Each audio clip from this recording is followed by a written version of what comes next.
안녕하십니까. 오늘 아침 일라디오 아나운서 오승원입니다. 연초부터 물가 상승이 심상치 않은 것 같습니다. 어제 통계청이 발표한 1월 소비자 물가 상승률이 5개월 만에 2%대로 올라섰는데요. 첫 달부터 정부의 예상치를 웃도는 2%를 넘기고 있고요. 요즘 미국 트럼프 대통령이 관세 정책에 시동을 걸고 있어서 수입 물가 상승을 막을 길이 없다는 게 우리에게도 큰 불안 요인으로 작용하고 있죠. 거기에 당장 밥상 물가 걱정스럽습니다. 전체 채소류 가격이 지난달 4.4% 상승했다고 하는데요. 소비자 물가 상승률 2.2%에 2배에 달하거든요. 무 가격이 지난달에 80% 뛰고 배추도 67%, 당근은 76% 상승했다고 하니 건강에 좋은 채식 같은 거는 확실히 사치일 것 같습니다. 그런데 설 연휴 기간부터 한파와 폭설이 겹치면서 축사와 시설하우스 피해가 컸잖아요. 근데 이번 주에도 기록적인 한파 그리고 폭설 때문에 피해가 더욱 커질 것 같습니다. 수확을 앞둔 월동 채소밭은 고스란히 냉해 피해로 이어져서 생육에 지장을 받거나 병에 걸리기 쉽다고 하는데요. 근데 지금도 비싼데 더 오르면 어떡하죠? 무작정 소비를 줄이는 것도 전체 경제에는 부정적이잖아요. 경제와 국민 생활 안정을 위한 균형을 잡는 게 참으로 어려운 과제로 떠오르고 있습니다. 당국에서 물가 관리 잘 해주시길 바랍니다. 2월 6일 목요일 오늘 아침 일라디오 출발합니다.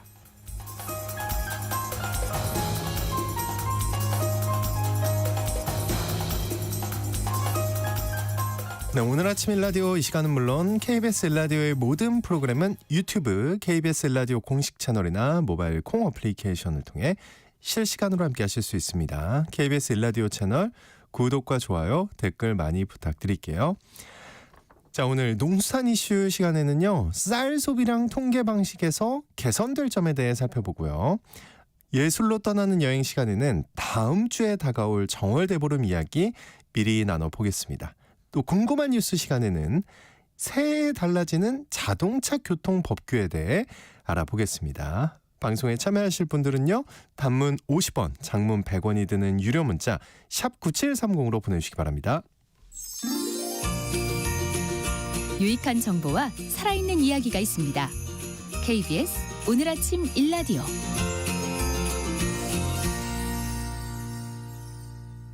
통계청이 지난해 양곡 소비량 조사 결과를 발표했는데요. 1인당 연간 쌀 소비량이 더 줄었다고 합니다. 그런데 통계에 빠져있는 부분들도 있어서 이 통계조사에 개선이 필요하다고 하는데요. 오늘 농수산 이슈에서 살펴보겠습니다. 한국농정신문의 원재정 기자님 전화 연결되어 있습니다. 안녕하십니까? 네, 안녕하세요. 한국농정신문 원재정입니다. 네, 통계청에서 지난달 쌀 소비량 조사 결과를 발표를 했는데 1인당 쌀 소비량 계속 감소하는 추세라고요. 네, 맞습니다.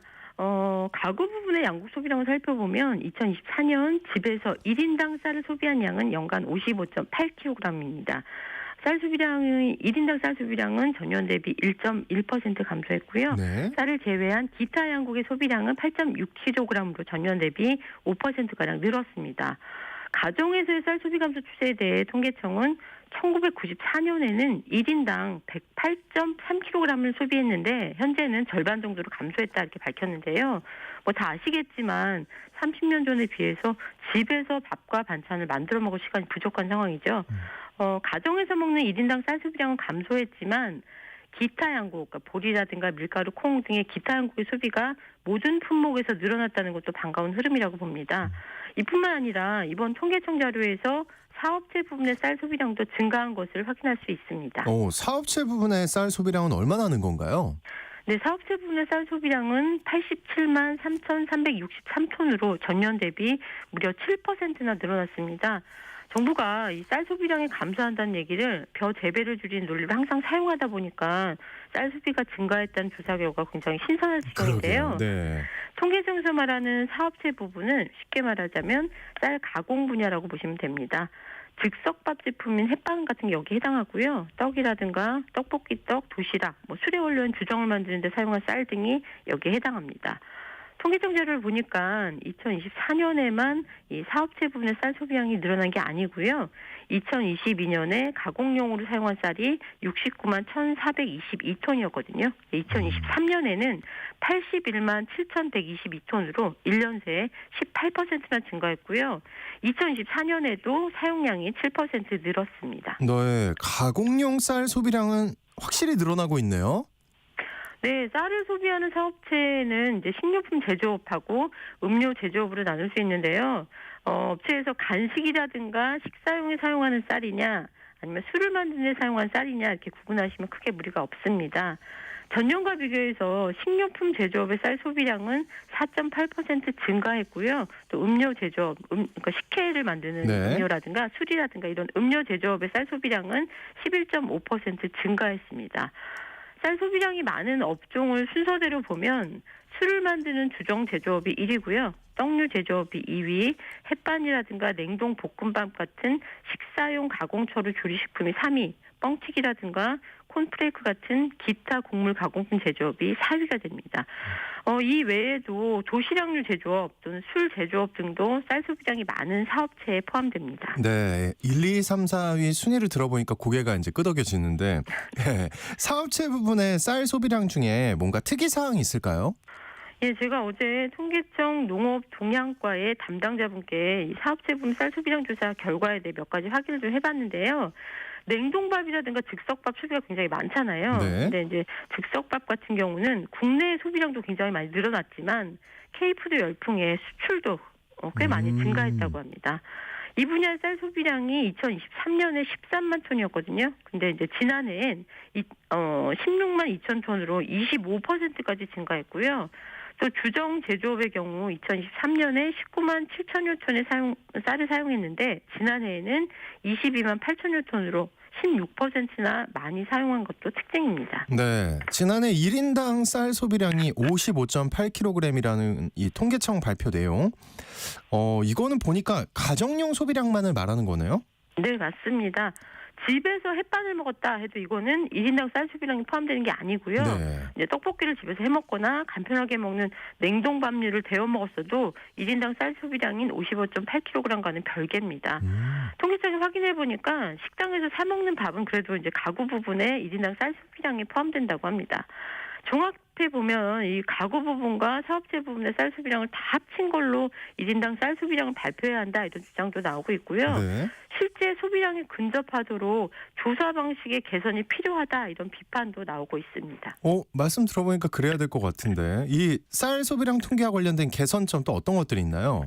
네, 우선 쌀 소비량 통계에 쓴 조사 대상에 대한 지적인데요. 1인당 쌀 소비량에 사업체에서 쓰는 물량이 포함돼야 된다 이런 거는 앞서 말씀드렸는데 이뿐만 아니라 조사 대상의 가구 수가 너무 적다는 문제가 있습니다. 이번 조사 대상 가구 수가 농가는 500가구, 비농가는 900가구, 그래서 모두 1,400가구가 대상인데요. 이게 2년 전만 해도 1,540가구였거든요. 네. 이마저도 지난해부터는 140가구를 줄여서 조사를 하고 있는 것입니다. 조사 대상 가구가 왜 줄어들었냐 이렇게 질문을 했는데 제가 정확한 답을 듣지는 못했습니다. 조사 가구 수가 줄어들면은 정확도에 좀 의심이 드는데, 네. 이 부분 좀 얘기 좀 해주셔야 될 것 같아요. 네, 그리고 이제 그거 조사 가구 수뿐만이 아니라 군급식이라든가 교도소, 고아원, 양로원 이런 곳에서 쌀 소비 굉장히 많이 하고 있는데 이런 집단 시설의 쌀 소비량도 조사 대상에서 아예 빠져 있습니다. 네. 이런 부분을 지적하지 않은 채 일제히 1인당 쌀 소비량이 줄었다 이렇게 보도하는 건 좀 문제가 있는 거고요. 송동음 우리밀 세상을 여는 사람들 운영위원장은 가구 부분의 쌀 소비량 그리고 업체가 쓰는 쌀 소비량을 합해서 1인당 쌀 소비량을 다시 계산해 보면 전년 대비 2024년 쌀 소비량은 줄어들지 않았고 되레 소폭이나마 증가했다 이렇게 밝혔습니다. 네, 군대에서 소비하는 쌀이 꽤 많을 것 같고요. 그 부분이 소비량 조사에서 빠졌다는 것도 그렇고 이 실제 쌀 소비량에 근접한 통계조사 방식의 변화가 필요하겠는데요? 네, 맞습니다. 삼시세끼를 꼬박꼬박 먹는 군급식, 또 식사량도 굉장히 많은 나이대잖아요. 네. 이런 군급식이라든가 교도소 등의 집단시설은 1인당 쌀 소비량 조사 대상에 반드시 포함되어야 하고요. 또 가공용 쌀 수요가 늘어나는 추세도 정부가 국내 쌀 수급 안정의 발판으로 삼았으면 합니다. 네, 잘 반영이 되면 좋겠습니다. 지금까지 농수산 이슈 원재정 기자와 함께했습니다. 오늘 말씀 고맙습니다. 네, 고맙습니다.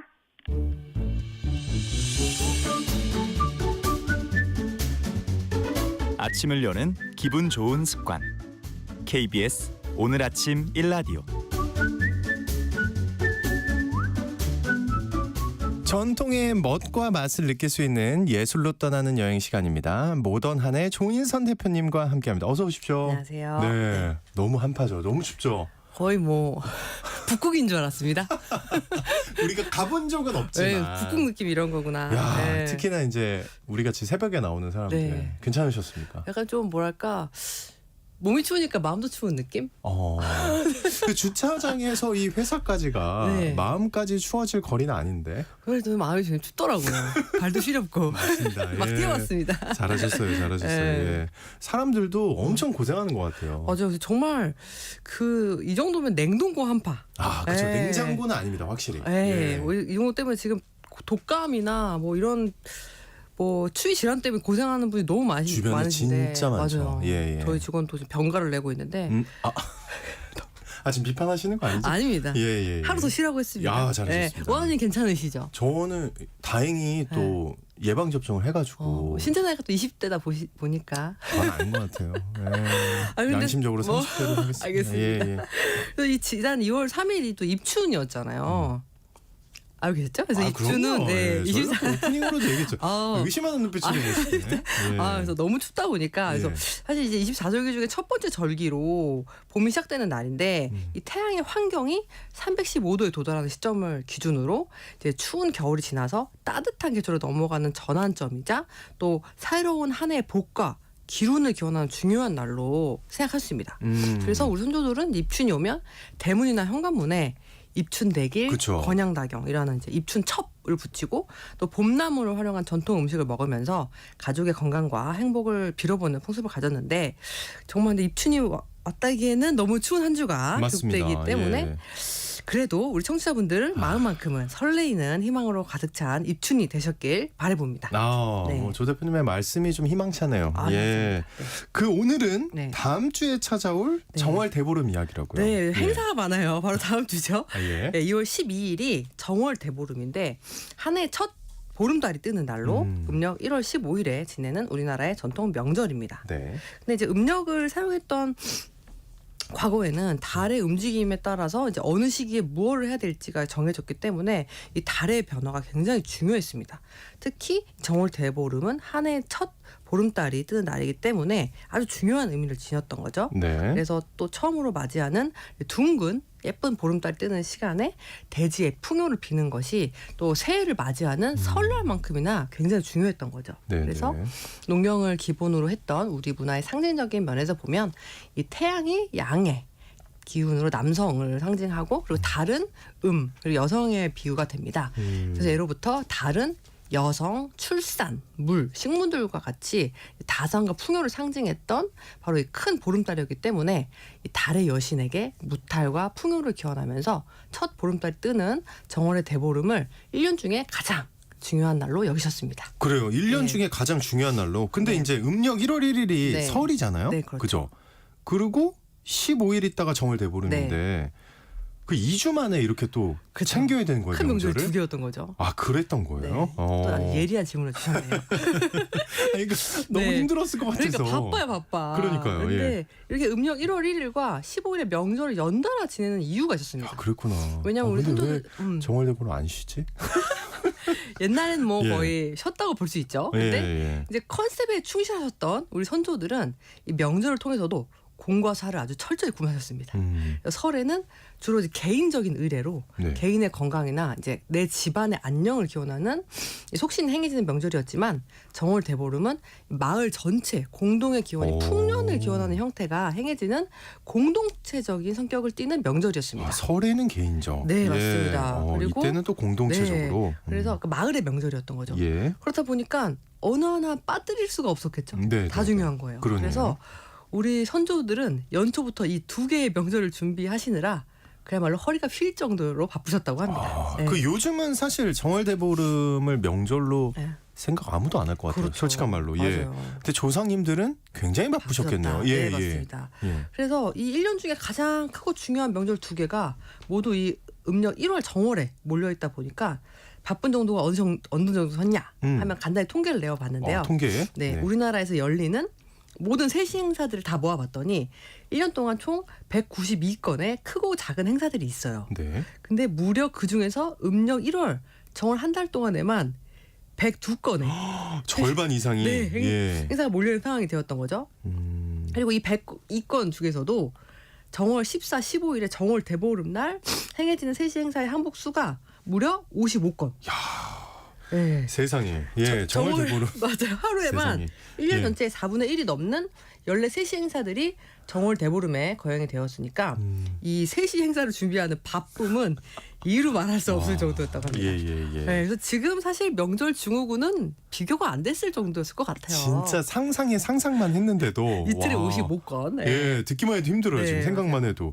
이 오곡밥에 나물 반찬 정도 먹는 거는 그래도 요즘에 하는 집들이 요즘도 많이 해요. 조금 있는 것 그쵸. 같아요. 예. 네. 그래서 이제 좀 저희도 사실 먹거든요. 그래서 정월 대보름 세시 음식부터 좀 소개를 드릴까 하는데요. 방금 말씀하셨듯이 대표적으로 오곡밥에 나물 먹기 풍습입니다.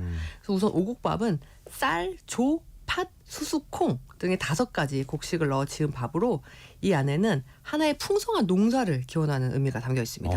그런 이유로 이제 농사밥이라는 이름으로도 불렸어요. 아, 그래요? 그런 네. 이름 처음 들어봐요. 저는. 농사밥. 농사밥. 네. 예. 그래서 우리 조상님들은 근데 이 대보름 날에는 이 3집 이상의 성이 다른 곳에서 이 농사밥을 먹어야 그 해에 운이 좋다고 해왔고 이 하루에 3번 먹는 밥을 보름날 당일에는 무려 9번을 먹어야 좋다고 믿었다고 합니다. 잠깐만요. 이거 무슨 말이지? 이거 어떻게 하라는 거죠, 그러면? 그러니까 네. 집집마다 가서 그날 하루는 네. 서로 돌아다니는 거예요. 그렇죠. 쉐어하는 거죠. 그러면 한 끼에 3집 이상을 가야 되는 거잖아요. 아, 그렇죠. 그러니까 조금씩 제가 볼 때는 네. 근데 인사를 하는 의미 같아요. 그래서 이제 근데 하는 그 인사를 하러 들어가서 밥을 조금 먹고 나오는 거예요. 그렇죠. 그래서 이제 힘을 합쳐서 우리 이야. 부지런히 일을 하라는 뜻이 담겨 있었다고 합니다. 예. 그리고 이 대보름 날은 이 나물 명절이라고 불릴 만큼 오곡밥과 함께 다양한 나물 음식을 많이 먹는데요. 진채식이라고 해가지고 네. 말린 나물을 데쳐 먹는 풍습이 있었습니다. 대표적인 나물로는 뭐 시래기 나물, 뽕나무, 피자마, 애호박 말린 거, 말린 가지, 무나물, 시금치, 도라지, 뭐 고사리 등 10가지 이상의 다양한 나물을 무쳐 먹었습니다. 근데 이제 이것도 이유가 있는 게 네. 대보름 음식을 핑계 삼아서 먹을 것이 부족한 겨울철을 대비해 가지고 미리 명절을 준비하면서 나물을 묵혀두었다가 정월 대보름을 맞이해서 쌀만 먹었던 데서 비롯한 걸로 보여주고 있는데요. 근데 또 여기서도 나물을 먹을 때 이 오곡밥과 함께 비벼서 먹으면은 기가 막히네요. 예. 맛있겠지만 그 해 논밭에는 잡초가 무성하게 자란다고 해가지고 예전에는 오곡밥과 나물을 절대 비벼 먹으면 안 됐다라는 속설이 또 있습니다. 아, 그래요? 따로따로 드셨어야 전 지금 됩니다. 되게 침이 고이면서 역시 조상님들이 맛있게 드시구나 이랬는데 그러면 안 된다. 네. 아, 그렇군요. 네. 예, 이것도 참고하게 대부분 다 비벼 드실 것 같은데. 비벼 먹으면 맛있잖아요. 그러니까요. 네. 그 달걀후라이 이렇게 해가지고 참기름 살짝 넣어가지고. 예. 네. 그 부럼 깨기 있잖아요. 네. 이것도 정월대보름이죠? 또 정월 대보름의 묘미죠. 네네. 그래서 보름날 밤에 까서 먹는 이 고소한 땅콩, 호두, 뭐 잣 등 아작아작. 저 이것도 했었던 것 같은데 옛날에. 깨물어 먹는 예. 게 부럼인데 이것도 또 의미가 있어요. 그래서 1년 동안 만사가 뜻대로 되길 기원하는 의미가 있고 이 나이만큼 깨물고 또 먼저 깨문 것은 바닥에 버리는 풍습이 바로 부럼 그래요? 깨기죠. 예. 그래서 깨물고 나이만큼 깨물고 그 첫 깨물었던 건 번째 깨물었던 거 버리고 두 번째부터 먹고. 첫 번째 네. 것만 버리고. 네네. 오아나운서님은 이제 한 20번 정도만 죄송합니다. 갑자기 네. 눈물이 나네요. 예, 빨리 그래서- 해주세요. 저 없이. 예. 한 해 동안 네. 각종 부스럼을 예방하고 음. 치아를 튼튼하게 유지한다는 의미가 담겨 있습니다. 아, 네. 야, 이러니까 행사가 많았네요. 바빠요. 예, 네. 이날 하루 진짜 바빴을 것 네, 같은데. 맞습니다. 또 이제 막 쥐불놀이 있죠. 맞아요. 뭐 강강수월래. 네. 예, 이런 세시 풍속들이 사실 다 정월대보름에 했던 놀이잖아요. 그죠? 이게 다 55가지의 세시 행사에 포함되어 있는 건데 네, 네. 대표적으로 이제 근데 다 이런 놀이도 이유가 있었어요. 의미가 있는 거예요. 네, 그래서 대표적으로 쥐불놀이. 어떤 의미예요? 네, 그래서 이거는 논밭의 해충을 없애고 아. 풍년을 기원하는 거예요. 예. 그래서 깡통 안에 불을 넣고 막 불을 돌리잖아요. 돌리면은 또 예. 되게 예쁘잖아요. 그러면서 돌리면서 막 뛰놀던 저도 기억이 이거는 있는데 안 해봤어요. 저는. 저는 옛날 해봤어요. 아, 해봤어요. 예. 네, 근데 되게 예쁘잖아요. 밤에 막 불이 돌아가니까. 그래서 근데 이 또 쥐불의 크고 작음에 따라서 그해 이제 풍흉, 뭐 비가 많이 올 것이냐, 뭐 눈이 많이 올 것이냐 이런 것들 그리고 또 마을의 기륭을 점치기도 했습니다. 예. 그래서 이제 불의 기세가 크면 좋다고 해가지고 이 날은 각 마을이 서로 다투듯이 이 불의 기세를 크게 하는 풍습이 있습니다. 그리고 또 들판에서 쥐불놀이를 하는 이유가 있어요. 왜냐면 이 농번기에 이 쥐들이 이제 곡식을 막 쪼아서 먹으니까 네, 네. 이 피해가 심하기 때문에 쥐를 박멸하기 위해서 또 논밭의 해충을 제거하고 또 새싹을 왕성하게 하기 위해서 이 들판에서 쥐불놀이를 하는 게 시작이 되었다고 합니다. 야, 이게 하나하나가 의미가 다 있었네요. 네, 단순한 예. 놀이가 아니었던 거예요. 그리고 또 귀발 기술. 귀발 기술. 네. 이건 처음 들어보는데요. 오, 그래요? 예. 그래서 오래전부터 전해 내려온 풍속인데 이것도 네. 정월대보름에 아침에 마시는 술이에요. 아침에 네. 일어나자마자. 네. 그래서 어. 대보름 아침에 데우지 않은 술 한 잔을 마시면 이 귀가 밝아지고 또 그해 1년 동안 즐거운 소식을 듣는다고 해서 남녀노소 모두가 마셨다고 합니다. 남녀노소라고 네. 하면 아이들도. 네. 아. 근데 제가 예전에 말씀드렸듯이 이 선조들은 술 한번 끓여가지고 했기 때문에 노알콜 상태였어요. 아. 네, 제사 때도 그래서 그런 노알콜 술을 먹듯이 얘네들도 이제 귀발기술도 저는 그리고 귀가 밝아 술 마시고 귀가 밝아진다 그래서 취하셨나 생각을 하고 있었는데 그게 아니라 네, 노날콜로. 맞습니다. 네, 예, 그래서 예. 1년 동안 좋은 소식만 듣길 기원하면서 마시는 한 잔 술에 가족의 이웃과 행복을 위하던 또 우리 조상들의 훈훈한 마음이 잘 드러나는 또 귀발기 술이 있습니다. 그러네요. 남녀노소로 다 그렇게 같이 마셨다고 하니까. 네. 또 하나 있나요? 네, 뭐. 다리 밟기가 있어요. 이것도 뭡니까? 그래서 저도 다리를 밟아요. 네, 다리를 밟아요. 그래서 밤에 정월 대보름 날 밤에 다리를 밟으면서 한 해 동안 이 내 앞 다리에 병이 나지 않고 진짜 사람 다리를 밟는다고요? 아니요. 진짜 그 브릿지 다리를 밟으면서 아, 브릿지. 네, 근데 이름이 똑같잖아요. 아, 그렇죠, 네, 그렇죠. 그래서 그런 좀 언어 유기적인 성격이 있어요. 그래서 예. 또 12다리를 밟아야 됐어요. 12군데 가야 돼요? 네, 12군데 다리를. 그래서 12살의 액을 멸한다는 민간 신앙에서 발생한 풍습인데 네. 방금 말씀드린 12개를 언제 다 밟아. 그러니까요. 이러고 생각하시잖아요. 근데 서울 같은 데 청계천 가시면은 광통교, 수포교, 광교 여러 다리가 있어요. 아, 쫙. 아. 네, 그래서 그런 다리 짧은 다리들을 중심으로 매우 이제 서울에서는 이제 그 청계천에 가서 다리를 왔다 갔다 하는 게 성행했을 정도로 이 정월대보름의 다리 밟기는 온 백성들의 이 다리 하체 건강에 예, 예. 기원을 담았다고 합니다. 그래도 네. 그때부터 하체가 중요하다는 인식이 아, 있었는데. 그렇죠. 아니, 근데 잠깐 생각해 보세요. 네. 눈 뜨자마자 술 먹어야 돼. 네. 밥을 9끼 먹어야 돼. 네. 다리 밟으러 12군데 다녀야 돼. 네, 또 밤에 쥐불놀이 해야 쥐불놀이. 돼. 달을 보면서 소원을 빌어야 돼. 야, 이거 장난 아니네요, 진짜. 네. 예, 55가지 했었어야 돼요. 예. 와, 네. 진짜 대단합니다. 네. 근데 이제 이렇게 많은 일을 하는데 네. 사실 또 하면 안 되는 일이 또 있었다면서요. 네, 또 하면 안 되는 것도 있어요. 오. 그래서 첫 번째로 마당 쓸기. 마당 쓸기. 네, 아침에 마당을 쓸면 네. 한 해 복이 다 쓸려 나간다고 여겨가지고. 그래요? 네, 그리고 해가 중천에 있을 때쯤 쓸어야 되고 그래서 쓰레기도 밖에 버리지 않았어요 그날은. 집에 놔둬야 돼요, 네, 그거를. 네, 보관합니다. 그리고 그 다행이네요. 그렇게 바쁜 와중에 청소는 안 해도 되는 제가 거죠, 보실 때는 마당은. 이런 거 너무 바쁘니까. 좀 일부러 넣은 거 아니에요? 맞습니다. 그런 느낌이 있어. 일부러 넣은 다음에 이제 네, 의미를 그런 나중에 의미- 부여한 거 아닐까. 맞습니다. 예, 그런 예. 것 같아요. 너무 예. 바쁘시니까. 예. 그리고 또 머리 빗질을 금지했어요. 예? 그래서 이날 머리를 빗으면 이제 비듬이나 탈모에 모이 된다고. 그래가지고 이 비가 오는 보름날에는 절대 머리를 빗는 걸 더욱 조심해야 된다는 속설이 있었다고 합니다. 머리 빗질을 금지해야 돼요. 네. 오, 제가 볼 때는 이날은 뭐 씻는 거 청소 이런 거 다 하지 말고 밖에 그냥 나가서 집을 들고 뛰어놀아라. 예. 이웃집 많이 방문해라. 다리 12군데 건너고 밥 많이 먹고. 네. 예. 그러다 보니까 빨래도 금지했습니다. 야, 여기 하나하나 나오네요. 역시 이게 사람이 이럴 수가 없다니까요. 근데 여기에도 의미를 부여한 거예요. 어떤 의미예요? 빨래를 하면 벼가 병충해를 입고 기운이 없는 곡식이 된다고 믿고 있어서 빨래를 금지했습니다. 그러니까 이제 이날 하루 한정으로 빨래 금지. 그렇습니다. 아, 너무 마음에 들어요. 네, 맞아요. 이런 균형 감각. 아, 그렇습니다. 예, 또 어떤 게 있나요? 그리고 또 맨발로 걷지 않기. 그렇죠. 그래서 맨발로 걸으면 예. 병을 앓게 되거나 애기 들어온다고 해서 꼭 양말을 신고 다니기를 권했다고 합니다. 하긴 그렇습니다. 예, 예. 많이 움직여야 되는데 아, 그렇죠. 맨발로 하면 좀 위험하니까. 그리고 다녔다가 또 감기가 걸릴 수 있으니까. 아, 그렇죠, 그렇죠, 네, 그렇죠. 그렇게 돼요. 다 이해가 되는데요, 다 하나하나? 의미가 예, 있습니다. 또 하나 뭐 네, 있나요? 그리고 이제 비린 음식 피하기. 이건 또. 그래서 이제 비린 음식을 먹으면 네. 여름에 병이 걸리기 쉽다는 믿음이 있어서 먹지 않았는데 얘도 이유가 있습니다. 이제 이웃집에 많이 가잖아요. 근데 이웃집에서 이제 비린 음식이라든지 상한 음식을 먹을까봐 꼭 그 조리된 음식을 먹어라. 이웃집에 가서도 그런 의미가 담겨 있었다고 합니다. 네. 다 기쁜 뜻이 있죠, 나름. 이야, 예, 우리 조상님들의 그 균형 감각에 정말 네. 박수를 보냅니다. 예, 예. 잘 들어봤습니다. 네. 다음 주죠, 그죠? 다음 수요일, 주입니다. 다음 주 네. 수요일입니다. 네. 정월대보름. 네. 이 중에서 괜찮은 거 몇 개는 한번 네. 가족들이랑 해보시는 게 어떨까? 좋습니다. 예, 하는 생각이 듭니다. 예술로 떠나는 여행 시간, 지금까지 모던안의 조인선 대표님과 함께했습니다. 오늘 말씀 고맙습니다. 고맙습니다.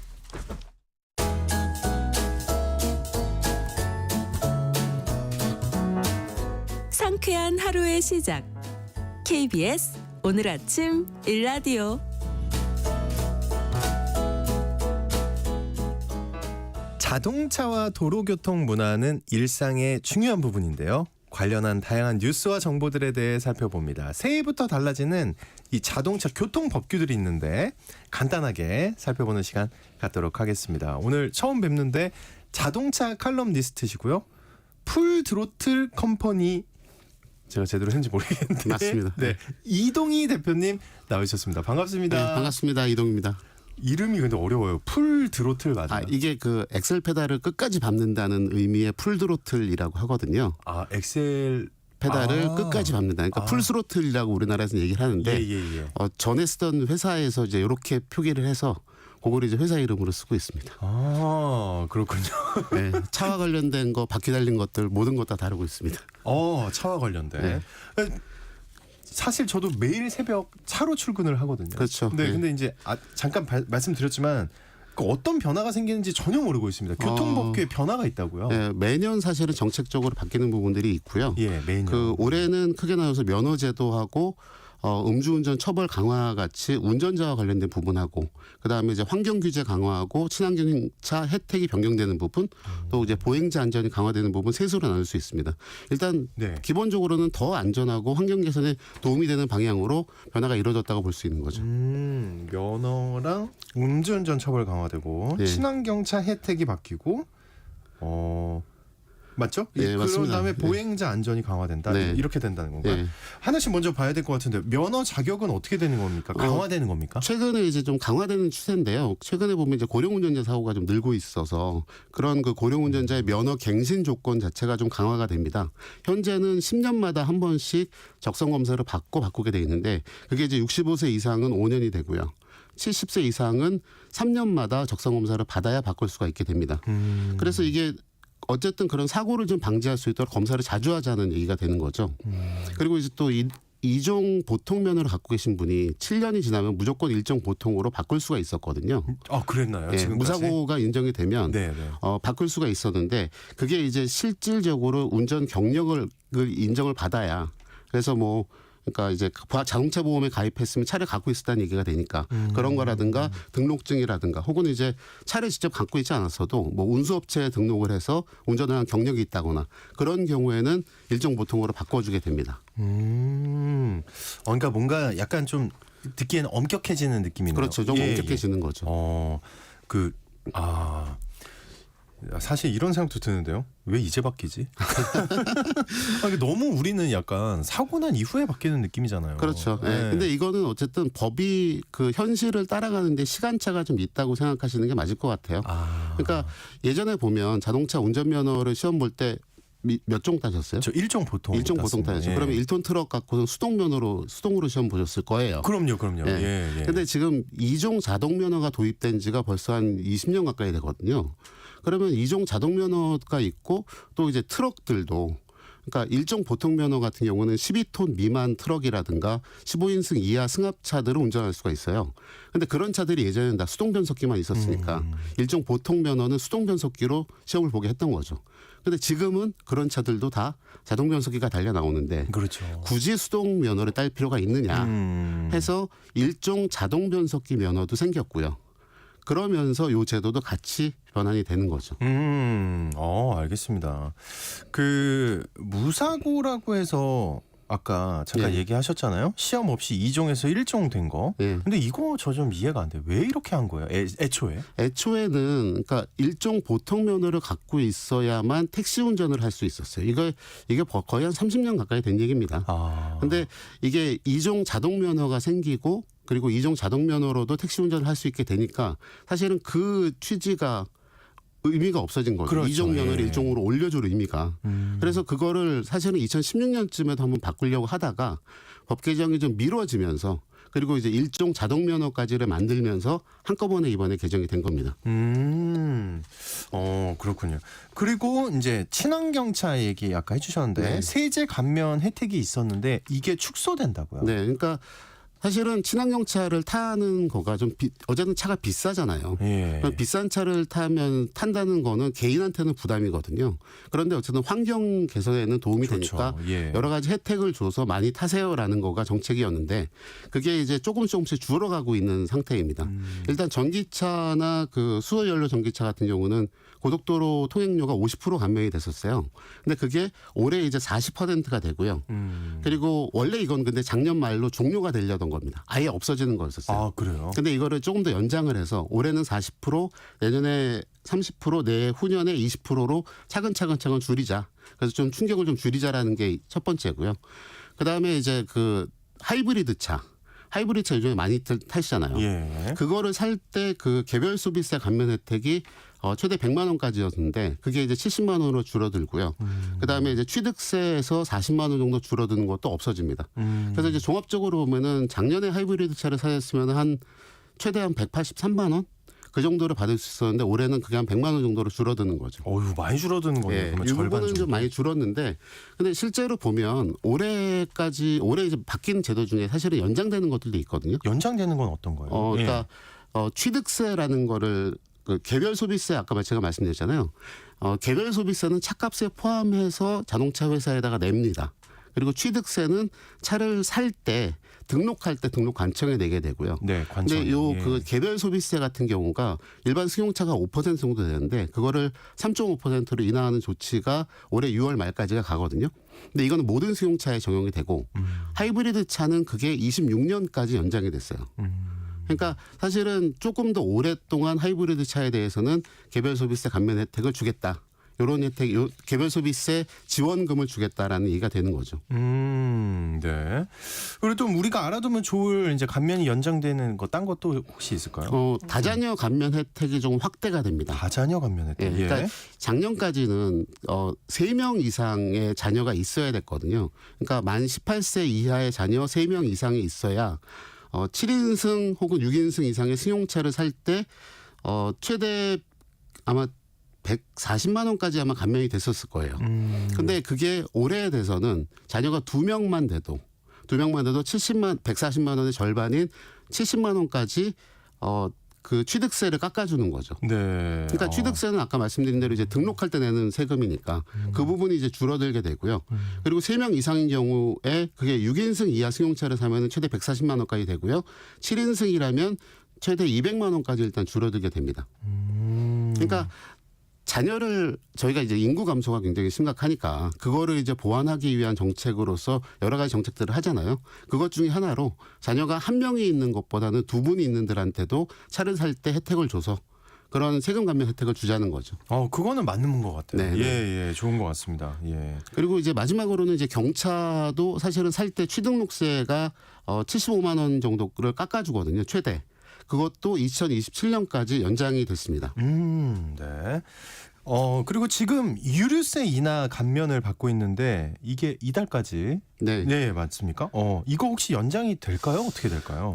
되게 미묘합니다. 그러니까 미묘하다. 네, 그러니까 예. 왜냐하면 이제 우리나라의 기름값이라는 게 사실은 우리 아시다시피 뭐 중동 어디서 전쟁이 났다거나 그러면은 뭐 유가가 올라가서 기름값 올라가고 막 그러잖아요. 그렇죠. 근데 지금도 그거에- 굉장히 비싼데.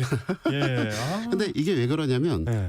그런 그 원유가도 있고 그다음에 유통망에서의 문제도 있어요. 기름값을 정하는 이유는 근데 사실 우리나라의 기름값은 상당 부분이 세금입니다. 거의 휘발유 같은 경우는 거의 50% 가까이가 세금이거든요. 그러면 그 세금을 얼마만큼을 매기느냐에 따라서 유가에 변동하는 영향이 더 커요. 근데 지금 그렇게 해서 이제 그런 식으로 세금을 줄여서 그러니까 유류세를 감면하게 되면 세수가 줄어든다는 얘기가 되잖아요. 네. 지금 한 2년, 3년 정도 유류세 감면 혜택이 진행이 되는데 그걸로 줄어든 세수가 한 10조 가까이 된다고 그래요. 굉장히 큰 금액이죠. 그러다 보니까 이 혜택이 작년 11월 달에도 휘발유 같은 경우는 20% 감면해 주던 거를 15%로 줄였거든요. 그러니까 5% 정도가 줄어서 한 40원 정도 인상 효과가 있었어요. 근데 그 15%마저 원래는 이달 말까지만 가고 없애자는 얘기가 되는 거죠. 그러면 한 휘발유는 120원 정도 인상 효과가 발생할 수 있습니다. 이거 근데 이게 계속 한숨이 나옵니다. 예. 그렇죠. 이제 우리처럼 저희가 타는 차도 그렇지만 사실 네. 기름값은 여러 가지 산업에 다 영향을 미치잖아요. 그럼요. 예. 그러니까 물류라든가 그 물류 비용이 올라가고 또 어디가 됐건 간에 기름을 안 쓰는 경우는 없으니까. 맞습니다. 예. 그러니까 그것 때문에도 이슈가 있어서 제품을 만들 때도 많이 쓰이고. 그렇죠. 그렇죠. 예. 그래서 이제 조금 지켜봐야 되지 않나 싶긴 합니다. 자, 그리고, 다음 달부터는 이륜 자동차 검사 제도가 시행이 되고, 네. 만약에 검사를 안 하면 과태료가 부과된다고요. 예. 근데 사실 이륜 자동차 그 검사제도 원래 있지 않나요? 네, 있었어요. 예, 예. 그러니까 2016년서부터 배기량이 좀 큰 오토바이, 그러니까 260cc를 넘는 것들, 오토바이들. 네, 오토바이들 그거에 대해만 있었는데 예. 그게 좀 확장이 되는 거죠. 그래서 2021년서부터는 이제 50cc 이상인 경우에는 그러니까 동네 돌아다니는 배달 오토바이들도 다 사실은 출고하고 3년에 처음, 그 다음에 2년마다 정기 검사는 받았어요. 근데 이제 그거 말고 오토바이가 자동차랑 좀 다른 거는 네네. 오토바이는 자동차는 중고차로 팔아도 그 번호판이 계속 유지가 되잖아요.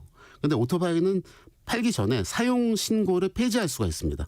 그러니까 번호판을 반납을 하는 거예요. 팔기 전에. 네, 팔기 전에. 예. 그러면 내는 이 차로 운행을 안 할 거니까 보험을 안 들어도 되고 운행도 안 하니까 번호판을 반납한다라는 사용 신고 폐지를 할 수가 있거든요. 그러면 그렇게 해놓으면은 얘를 그냥 놔뒀다가 주인이 나타나면 그 사람한테 파는 거예요. 그럼 새로 산 사람이 가져가서 등록을 하겠죠. 그러면 사용 신고를 할 때 그때 검사를 새로 하겠다는 겁니다. 왜냐하면 이제 합리적이네요. 예. 폐지한 이후에 검사를 등록할 때까지 무슨 일이 있었는지 모르고 또 개조어 여부가 밝혀질 수도 있으니까. 네네. 그래서 제대로 이제 안전한지를 검사하겠다는 거고요. 두 번째 이제 튜닝 검사하고 임시 검사라는 겁니다. 그러니까 이제 불법 개조 얘기가 사실은 많이 나와요. 그러니까 대부분 이제 우리 보면 이제 소음 문제 얘기를 많이 하시니까 예. 그런 것들을 좀 걸러내기 위한 방법인 거죠.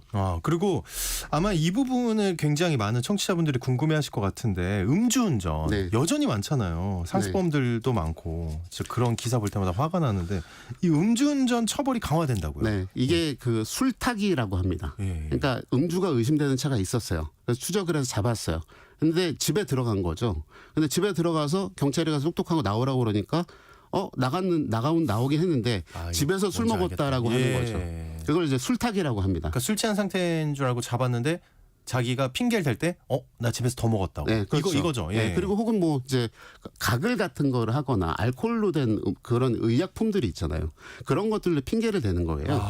그래서 이제 그런 것들을 하는 행위를 말하는데 네네. 이거에 대한 처벌 규정이 이번에 새로 생긴 겁니다. 생긴 거다. 그래서 1에서 5년 이하의 징역하고 500만 원에서 2천만 원 이하의 벌금 같은 형사 처벌도 당연히 있고요. 그리고 음주 측정한 결과에 따라서 면허 취소라든가 그런 그 결격 기간도 부여가 됩니다. 듣던 중에 기름값 오르는 게 스트레스였는데 이게 마지막은 그래도 좀 네, 괜찮은 것 같습니다. 새해 달라지는 자동차 교통 법규들에 대해서 살펴봤습니다. 지금까지 자동차 칼럼니스트인 풀트로틀 컴퍼니의 이동희 대표님과 함께했습니다. 오늘 말씀 고맙습니다. 감사합니다. 네, 자, 추위의 기세가 여러분 꺾이지 않고 있습니다. 오늘 오후에는 수도권에도 눈 소식이 있다고 하는데요. 주말까지 강추위가 이어집니다. 이번 주 내내 너무 추운데 건강관리 정말 잘 하셔야겠습니다. 오늘 아침 일라디오 지금까지 오승원이었습니다. 내일 뵐게요.